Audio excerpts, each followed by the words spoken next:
que j'ai eu un bac C. Mhm.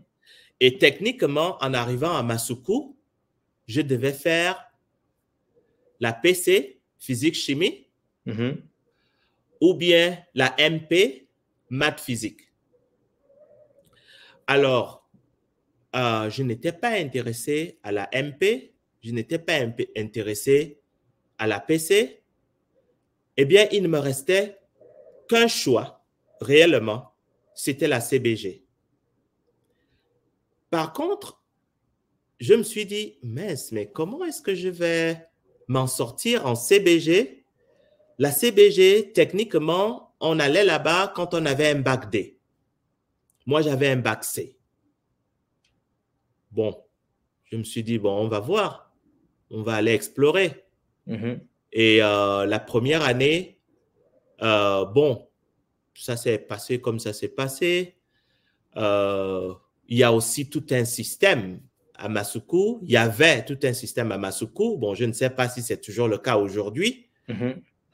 mais je dois dire que le système n'était pas favorable pour l'épanouissement de tout le monde. Parce que réellement, il y avait souvent des injustices qui étaient claires. Bon, je ne vais pas développer là-dessus, Mhm. Mhm. mais c'était évident qu'il y avait des injustices qui font que on volait des années aux étudiants malgré qu'ils étaient bons et qu'ils passaient en classe supérieure. Bon, quels étaient les mécanismes derrière? Et là, bon, je suis bien conscient que cette interview peut arriver n'importe où et Bien sûr. je suis prêt à en assumer les responsabilités parce que pour mon cas, par exemple, Mhm. beaucoup de caciques se disaient que mince, on n'a jamais vu un bleu travailler comme ça. Qu'est-ce qu'il veut? Bon, Mhm. j'étais déterminé de, de, de terminer mon DUS en 2 ans.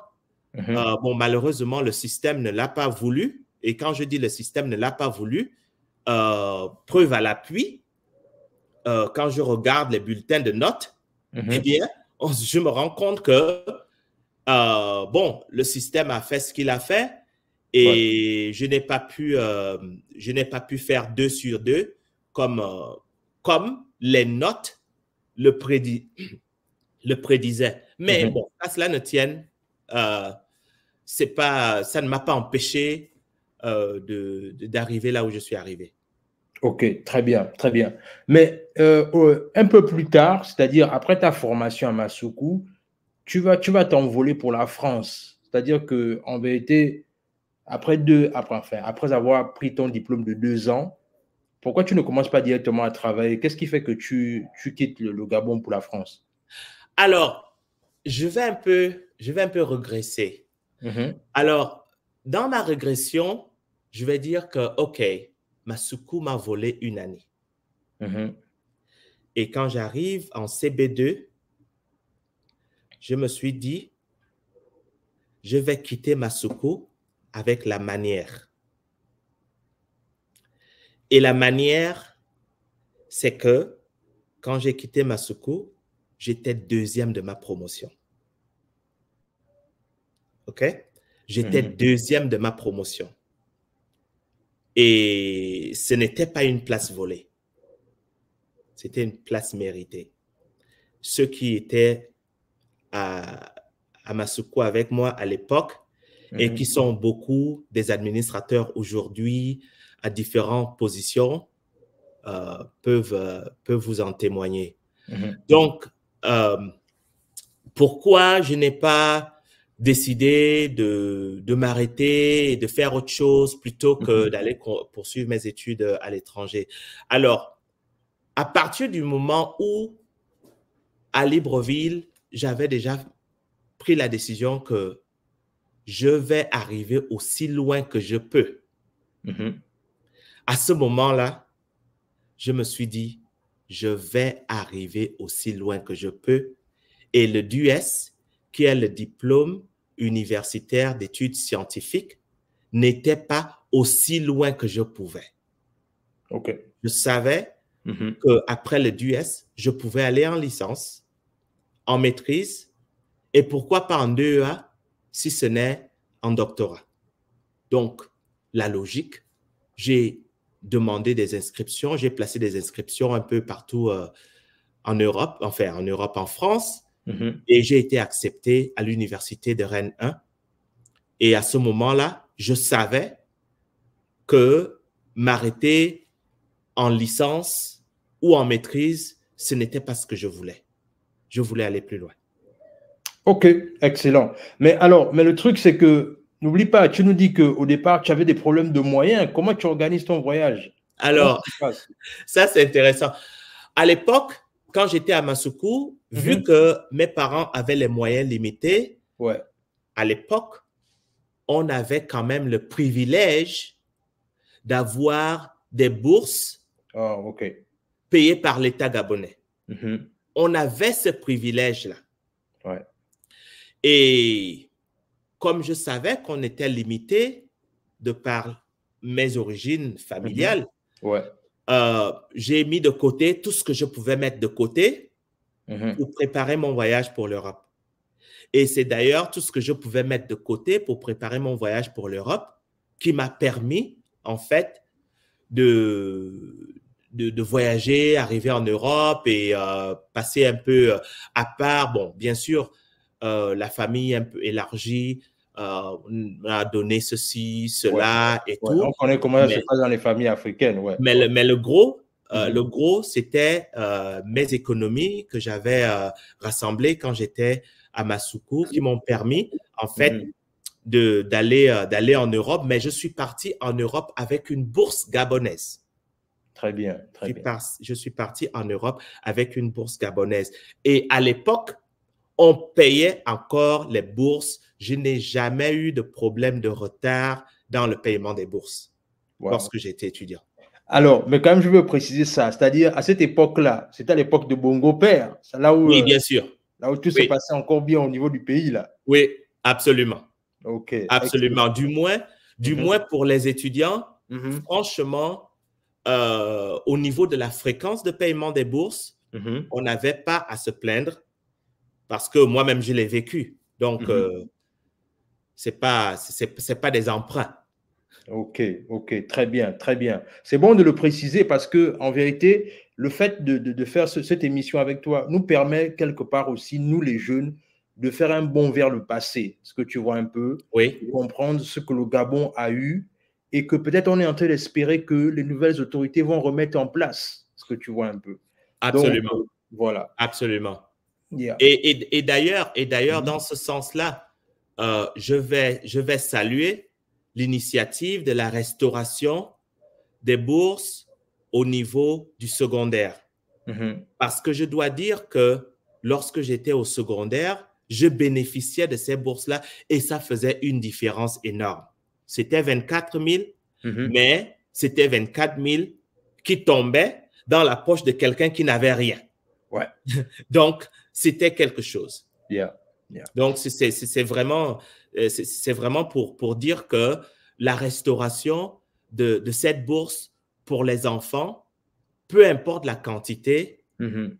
est un pas énorme. Exact, exact. Alors, maintenant, tu prépares ton voyage pour la France. Tu arrives de côté de la France.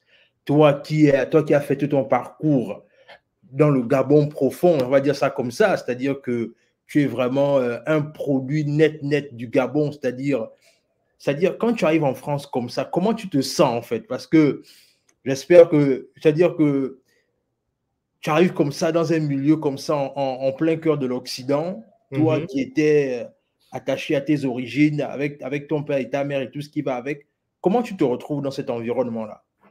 Alors, lorsque je me retrouve en France, j'étais déjà dans un esprit complètement différent. OK. J'étais déjà dans un esprit complètement différent parce que euh, si je peux parler, comme on dit chez nous, au village, Mhm. j'étais déjà dans l'âme d'un guerrier.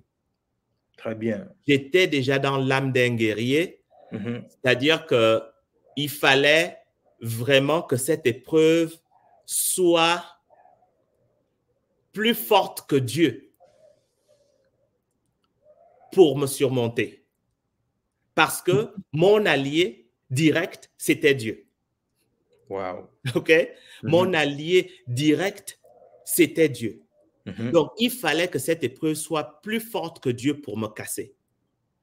Et comme il n'y avait pas d'épreuve qui était plus forte que Dieu, je suis arrivé en Europe dans une confiance extrême. Et d'ailleurs, je dois dire que pour tout le travail que j'ai fait à Masuku, ma première année en Europe, sur un plan académique, était une balade. Ouais. Ma première année à Rennes 1 était une vraie balade. Une balade de santé. J'ai commencé réellement à sentir que j'étais au second cycle universitaire quand je suis arrivé en maîtrise. C'est là où j'ai commencé à sentir que là, il faut travailler. Bon, je ne parle pas de discrimination, bien entendu. Hein, je parle de l'aspect purement académique. Maintenant, le traitement discriminatoire qui a existé dans le système français, ça, c'était autre chose. Ouais. Avec laquelle on devait traiter, y compris moi et beaucoup de mes camarades, mais on ne s'est pas laissé faire. Et comme je m'étais promis à moi-même, plus jamais je ne redouble. J'ai fait un parcours sans faute au niveau du deuxième cycle et d'ailleurs au niveau du troisième cycle d'ailleurs. Alors, très bien, très bien. Mais c'est-à-dire, dans ton parcours, il y a toujours ce côté-là où tu en veux toujours plus. Est-ce que tu vois un peu? Je réalise que tu en veux toujours plus. Il y a toujours cette faim-là qui est en toi.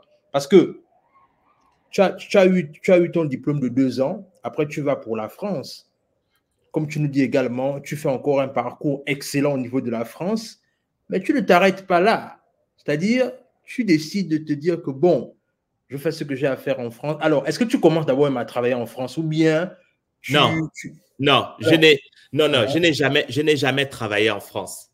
Je n'ai jamais travaillé en France. Alors, lorsque je termine mon deuxième cycle, je rentre en troisième cycle. J'ai commencé mon troisième cycle à l'université de Rennes 1. C'était en réalité un DEA qui était cohabilité entre 3 universités, Rennes, Brest et Caen. Donc, j'obtiens mon DEA en microbiologie fondamentale et appliquée. Et c'est là où, en fait, les choses changent de manière dramatique.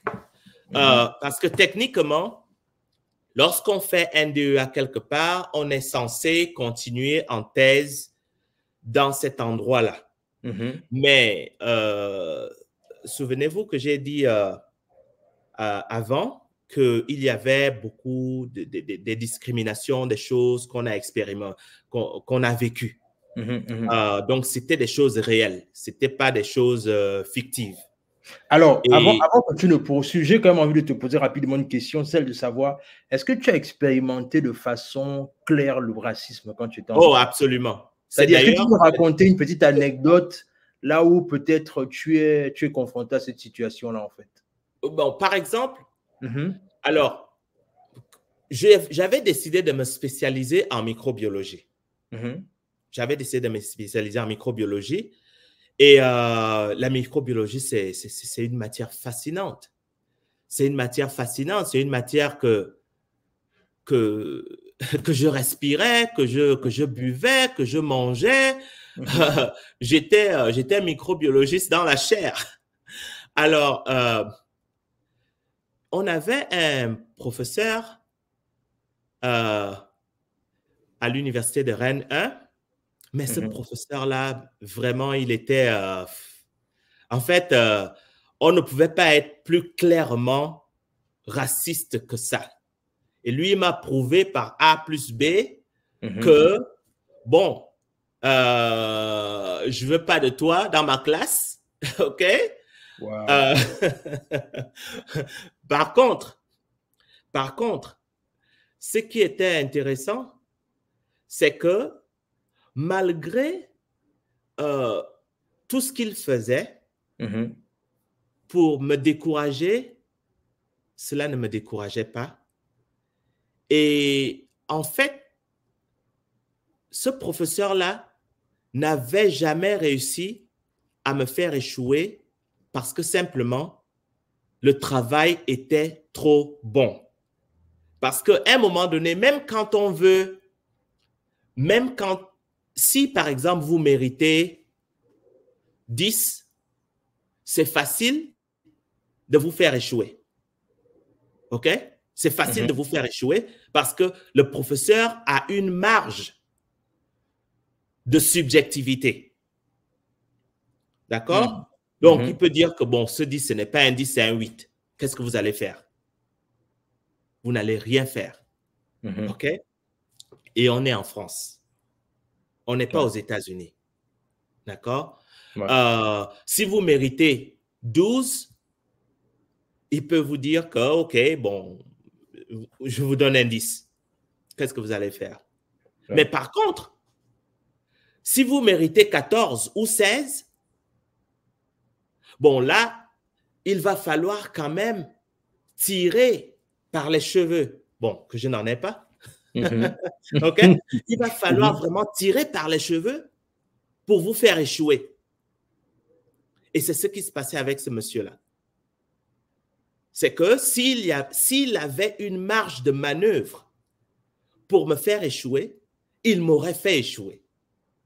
Ouais. Mais il n'avait pas de marge de manœuvre parce que je ne laissais pas cette marge de manœuvre-là.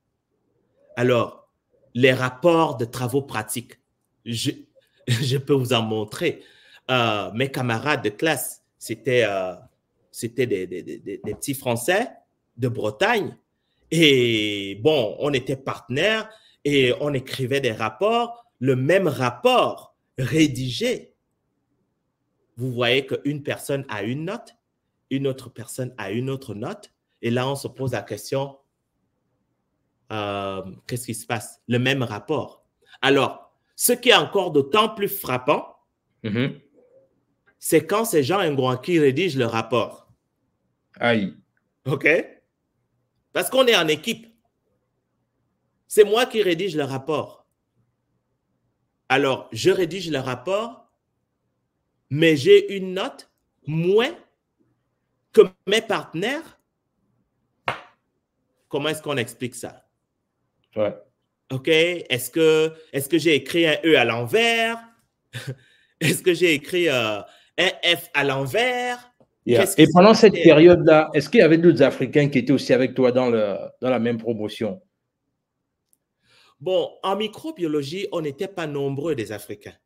Parce que, bon, il faut dire que les orientations en France, bon, à l'époque, on tendait à orienter beaucoup d'Africains en biologie des populations animales, des choses comme ça, biologie des organismes, voilà, ils appelaient ça biologie des organismes.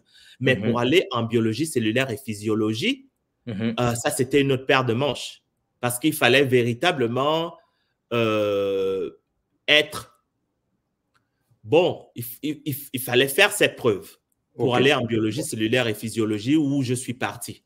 Donc, c'est quand réellement, il voit que, bon, il n'y a rien à faire avec cet étudiant-là, quoi. Il est bon, et puis c'est tout, quoi. Ouais. Yeah. Alors, tu parlais tout à l'heure là que tu fais face à une situation là où, quand tu es en train de préparer ton DEA, tu fais face à une certaine situation de discrimination. C'est ce qui va, par rapport au fait que tu es en train de rédiger ta thèse. Alors, qu'est-ce qui se passe concrètement par rapport à cette partie-là? Alors, ce qui se passe, c'est que les résultats du DEA sortent. D'abord, la manière dont les résultats du DEA sont sortis, c'était... bon, j'en rigole aujourd'hui, mais c'était plus qu'intéressant. Enfin, intéressant, pas dans le sens français, mais dans le sens anglophone. Bon, c'est des choses du passé, mais franchement, j'ai eu un directeur de recherche en DEA qui était un Breton, professeur Théophile Bernard, Je ne sais pas s'il vit toujours, mais c'est un monsieur pour qui j'ai beaucoup de respect. J'ai beaucoup de respect pour lui parce que il a su identifier qu'il y avait des choses qui ne tournaient pas rond dans l'environnement où j'évoluais. Et même s'il ne me le disait pas avec les mots, il le disait avec des gestes. Et c'est comme ça que j'ai compris qu'après mon DEA, je ne pouvais pas rester à Rennes. Et donc, du coup, même si techniquement, je devais rester à Rennes, pratiquement, j'ai commencé à chercher des laboratoires d'accueil pour faire une thèse.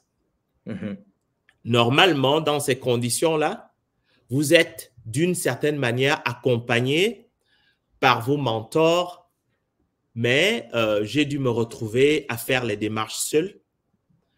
Et Dieu aidant, je suis tombé sur un professeur qui, après l'avoir contacté, un professeur de l'Institut Pasteur de Lille, après l'avoir contacté, il m'a répondu. Il m'a laissé un message audio sur mon téléphone. À l'époque, c'était la première fois que je recevais un message d'un professeur. Il me dit bonsoir, monsieur Ngoan. J'ai vu que vous êtes intéressé à faire une thèse. Bon, j'ai vu votre dossier. Ça m'intéresse. Est-ce que vous pouvez m'envoyer votre rapport de DEA? Je lui ai envoyé le rapport de DEA et il a lu le rapport de DEA et il a dit, eh bien, j'aimerais t'interviewer. Mais par contre, ce n'est pas dans mon laboratoire que ça se passe, c'est dans un autre laboratoire. Et il me pose la question de savoir dans quelle mesure je pouvais me retrouver à Lille. Je lui ai dit, à tout moment. C'est comme ça que je pars à Lille. Et c'était la première fois que j'arrivais à Lille, à l'Institut Pasteur de Lille. Je suis arrivé, il m'a reçu. Il m'a très, très bien reçu. Et donc, il m'a fait rencontrer les autres professeurs et des chercheurs. Donc, du coup, on a eu un entretien, une entrevue qui a duré peut-être 2-3 heures. Et bon, ils m'ont dit que, OK, on va vous recontacter. Je suis reparti, je suis retourné sur Rennes. Et 2 semaines plus tard, ils m'ont recontacté pour me dire, eh bien, on a une place pour vous dans notre laboratoire. Et du jour au lendemain, je suis parti de Rennes pour Lille. Ça s'est décidé en l'espace de 2 semaines. Et j'ai quitté Rennes pour Lille. Et c'était un bon, comment on appelle ça, un bon déplacement. Ouais. It was a good move. Yeah. Alors, maintenant, quand tu arrives là-bas et que tu t'installes, c'est-à-dire, qu'est-ce qui va maintenant être le déclic pour que tu viennes aux États-Unis? Qu'est-ce qui a été le fait marquant qui fait que tu quittes totalement la France pour te rendre du côté des États-Unis? Alors, lorsque je commence ma thèse de doctorat commence sur des chapeaux de roue. Mais vraiment très bien. Je produis ma première publication, ma première année de thèse. Je produis ma première publication dans un journal bien coté. Et donc, je continue à faire ma recherche et je continue à publier. Et je dois dire que mes directeurs de thèse et de labo n'étaient pas des Français, c'était des Belges. OK. Alors, ça a joué un rôle très, très, très important parce que l'environnement où j'étais était un environnement plus international que français. Donc, ça a réellement permis une éclosion des ouvertures qui m'ont permis en fait, qui ont laissé la marge pour qu'on m'apprécie à ma juste valeur. Et donc, quand je continue à faire ma thèse de doctorat, éventuellement, je termine ma thèse de doctorat avec un brevet. Alors, je dois dire que j'ai fait ma thèse de doctorat sur la tuberculose et mon intérêt particulier, c'était l'amélioration du traitement de la tuberculose. Alors, les découvertes que j'ai faites pendant ma thèse ont conduit à un brevet.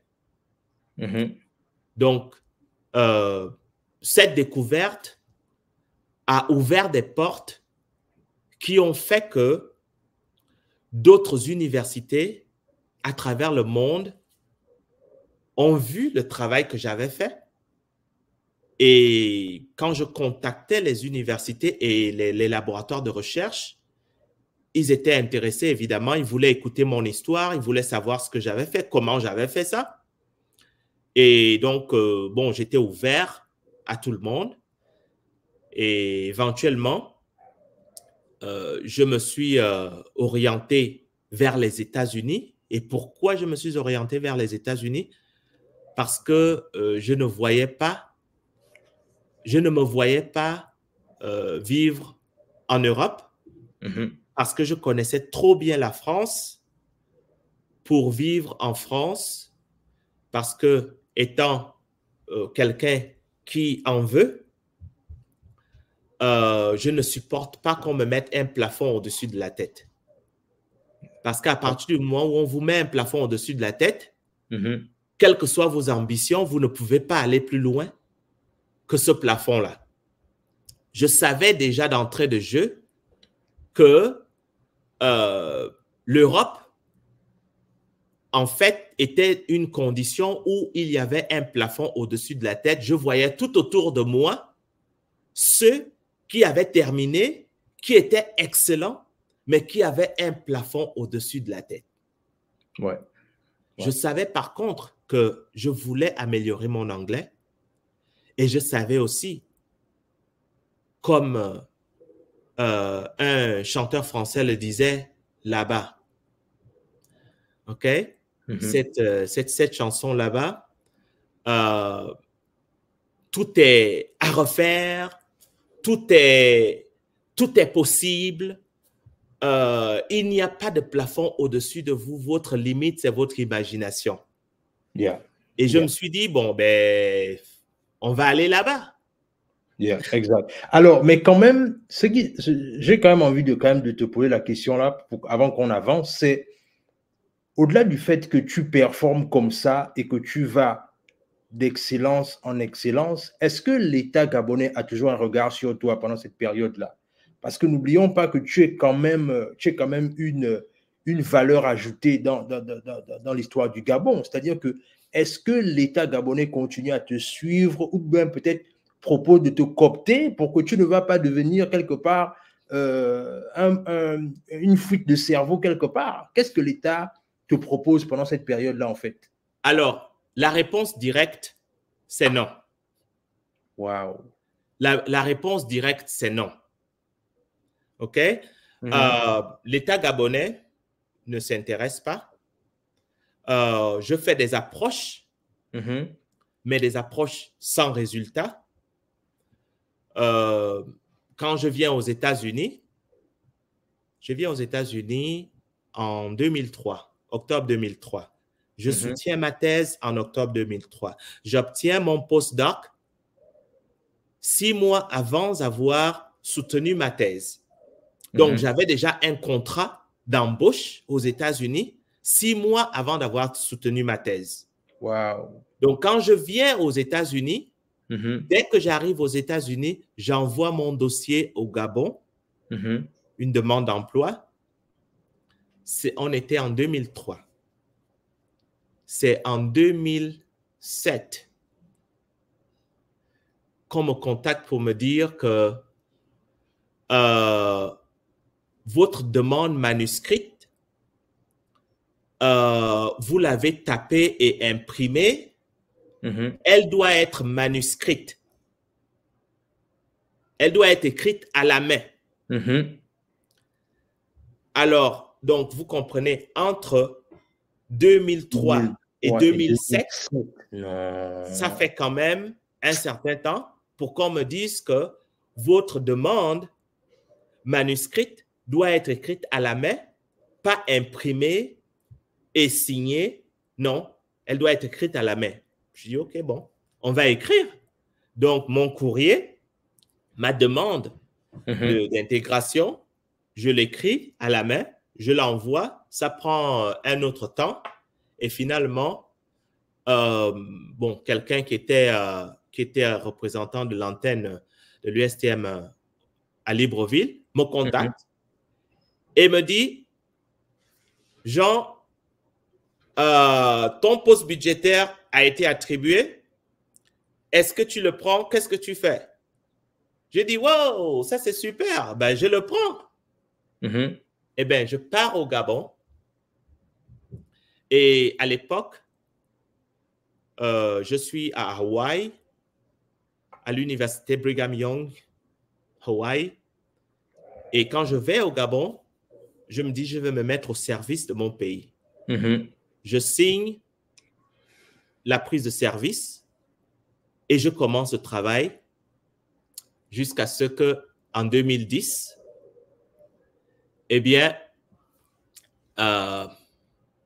les Gabonais ont fait ce qu'ils ont fait et apparemment, je n'étais pas les bienvenus. Donc, ça veut donc dire que quelque part, jusqu'à 2010, que tu es au Gabon, tu devenais quelque part gênant en fait. Si on veut. Parce que à la fin de la journée, c'était bien clair que, Jean, tu n'es pas les bienvenus ici. OK. Il se trouvait aussi que à l'époque, j'avais aussi des alternatives. OK. Donc, je dois dire, et je sais aussi que je suis dans les airs et que cette vidéo pourrait aller quelque part. Alors, quand je décide de quitter Masuku, j'écris un courrier.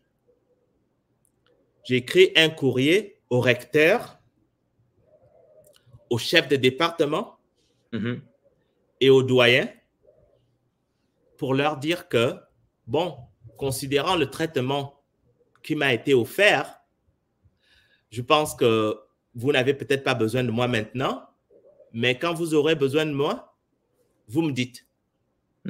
Mais en attendant, je ne vais pas rester comme ça.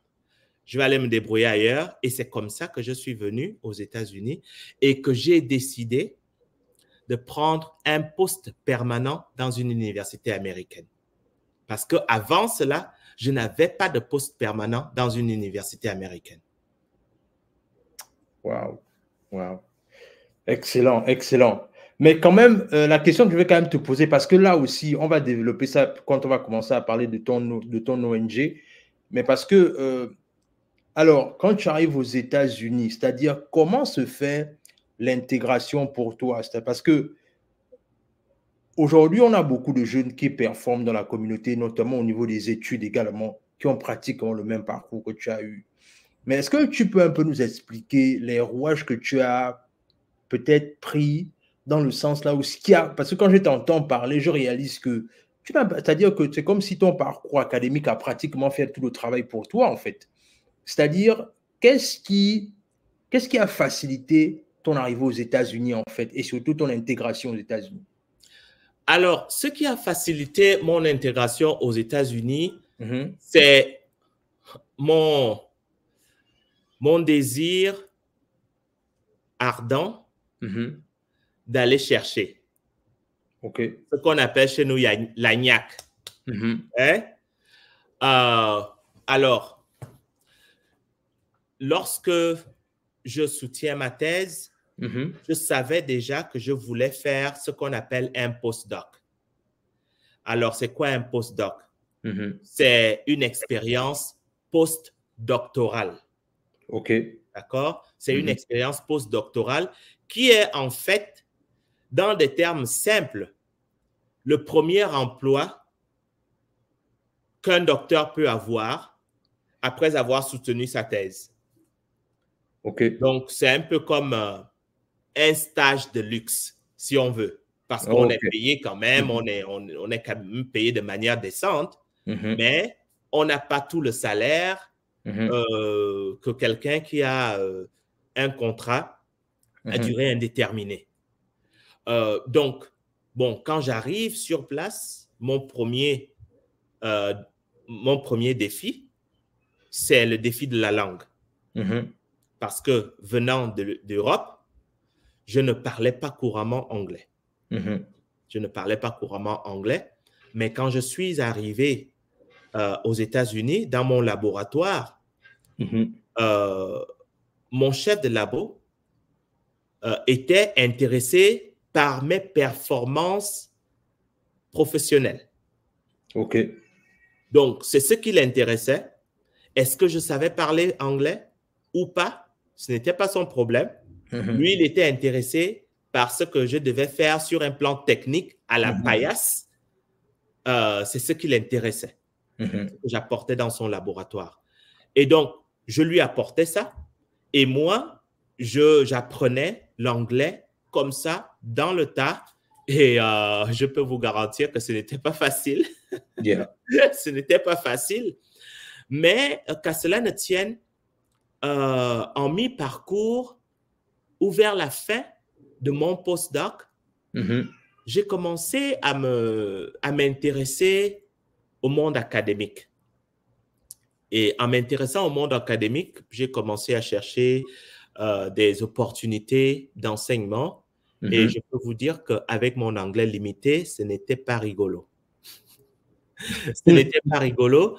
Ce n'était pas facile. Mais il a fallu travailler dur et surtout chercher à comprendre comment le système américain fonctionne et s'arrimer à ce système-là pour pouvoir y entrer.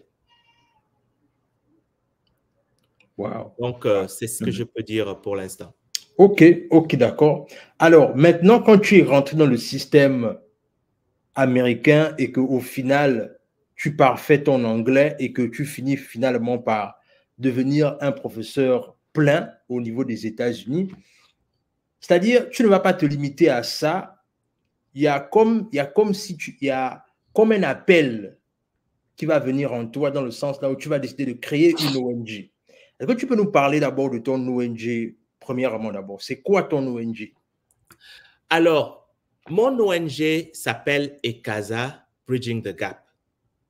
Alors, avant de parler d'ECASA Bridging the Gap, il faut que je vous parle d'abord un peu du système que j'ai compris et des problèmes que j'ai identifiés dans le système.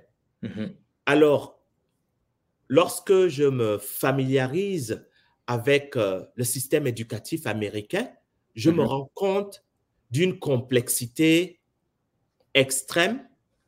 Quand je dis extrême, c'est par rapport à notre système d'origine, bien entendu. OK. D'accord? Il y a une différence énorme. Beaucoup de choses sont faites en ligne.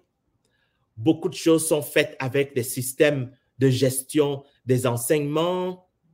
Le système de gestion des enseignements et même de donner les enseignements n'est pas le même que celui des régions francophones, de la France en particulier, et du Gabon. Ce n'est pas la même chose. C'est extrêmement différent. D'accord? La philosophie, la manière avec laquelle on aborde les choses est extrêmement différente. D'abord, les étudiants ont un certain pouvoir. Dans le système américain, les étudiants ont un pouvoir. Les enseignants ont un pouvoir. L'administration a un pouvoir. Alors, là où je voudrais vraiment beaucoup insister, c'est le pouvoir de l'étudiant. L'étudiant a le pouvoir de vous évaluer et de dire que cet enseignant ne donne pas les cours d'une manière satisfaisante, on ne le veut pas dans la salle de classe. Eh bien, vous ne serez pas dans la salle de classe. Wow. Oui.